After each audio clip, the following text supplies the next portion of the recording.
If you got about 40 grand sitting in your pocket, just burning a hole in that bad boy, you might consider picking one of these bad boys up. This is the 2017 Cadillac XT5, man. This is actually a really beautiful crossover vehicle. Has a nice sleek profile design, nice and compact looking. However, it is nice and roomy on the inside. Cadillac has done a wonderful job with their crossover lineup. Here in about 2019, 2020, they're going to be introducing about 3 more models similar to this one, and they will be keeping the Escalade. But right now we got this beast to deal with. Let's take a closer look at this. 18-inch alloy wheels. Cadillac continues that downward LED teardrop design throughout that front end, just like you see in all of their other vehicles, including the CTS. And there's that mean lean Cadillac grill just staring you in your face. Starting with the trunk, I don't believe there's a way to open this rear window right here, but you do have a touch control right under the emblem. Just reach under there, tap it, and the hatch just opens up for you, just like that. There's plenty of room in there for a couple of golf bags, strollers, whatever have you, some groceries. Let's go ahead and pull this back and let it retract into itself. And then you have all your storage right there in the back. Now you do have this rail system back here where you can actually press these buttons on either side and actually bring it back. That way you can push your luggage in nice and tight. That way it's not moving around as you travel. And under here we have your spare tire. It is a full-size spare tire. And to close it, it's as simple as touching the button right here.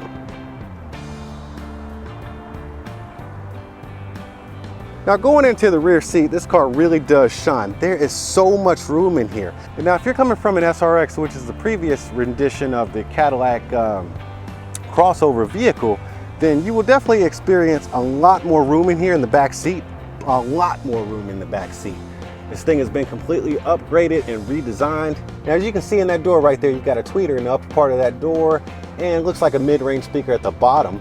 And also you got that beautiful wood grain paneling right there, trimmed up in some chrome. Let's pan across to the seats. Now, I know you can see these seats right here, the design and the leather, they did not cheap out on the back seat. Now let's take a look in the front seat, because that's where you're probably gonna spend most of your time anyways. Oh yeah, here we go. Welcome home.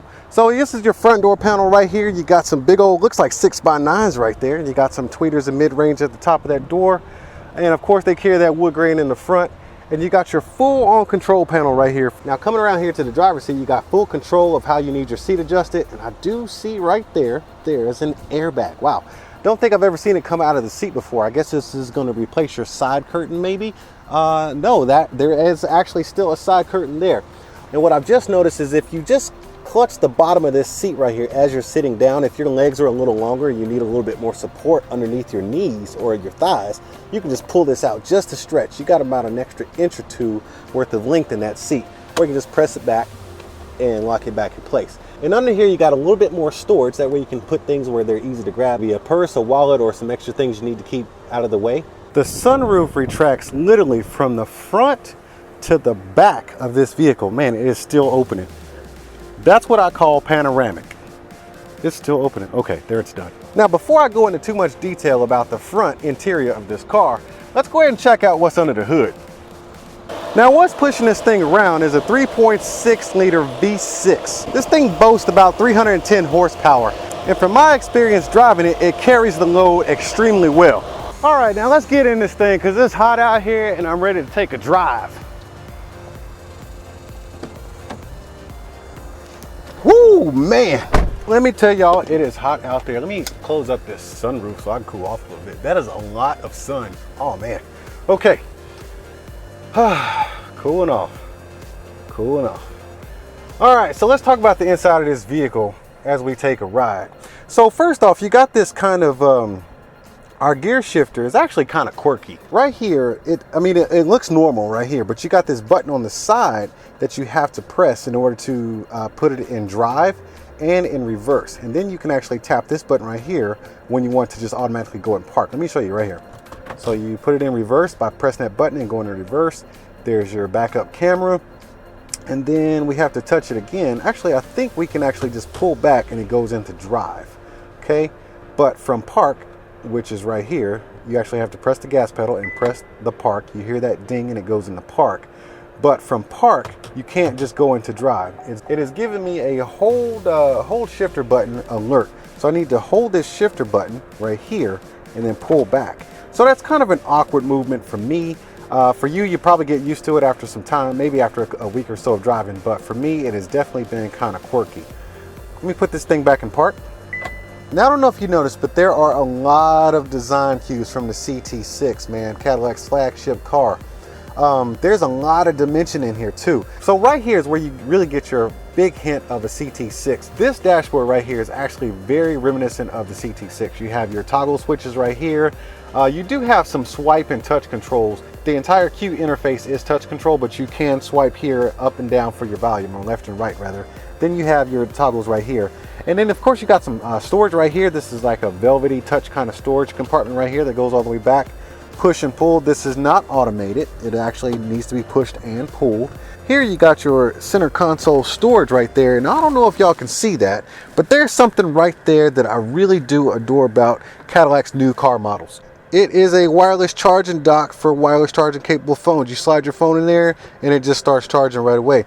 So I love that feature on pretty much all the Cadillac models now. And let's move right over to this steering wheel. Very, very reminiscent of the CT6.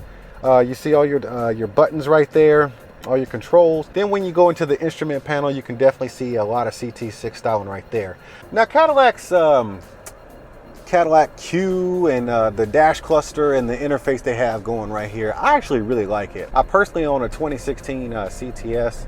Love that car. I've gotten very accustomed to the Q design and the interface. I actually love it. I think it's very intuitive. Now this particular model of the XT5 actually has a lot of the luxurious features you'll see in all of the Cadillac vehicles, actually, where it be the rain sense wipers, the ones where the rain starts coming and the wipers start wiping.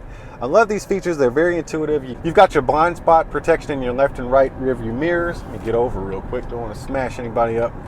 All right, you got all kinds of collision protection in the front as well. And of course you got that backup camera there. But overall, this ride is very smooth. I'm driving a crossover, and you know, for a larger vehicle, it actually handles really well. I will tell you, this is definitely a sturdy and robust suspension system. It doesn't have different modes or anything like that. I think it's fine just the way it is. I was driving on the highway the other day, and I was doing about 70, and I needed to overtake a couple of cars just so I can get me some freedom on the road.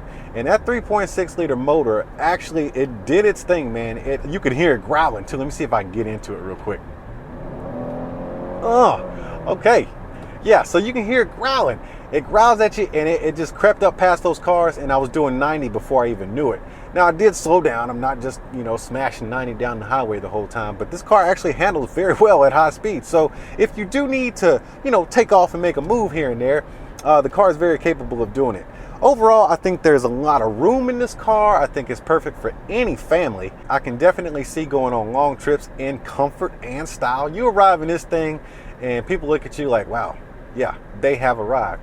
The interior, like I said before, it's a very three-dimensional interior with all the different textures. You got some perforated leather right here, then you got grain leather up here, you got wood paneling, then you have some chrome accents.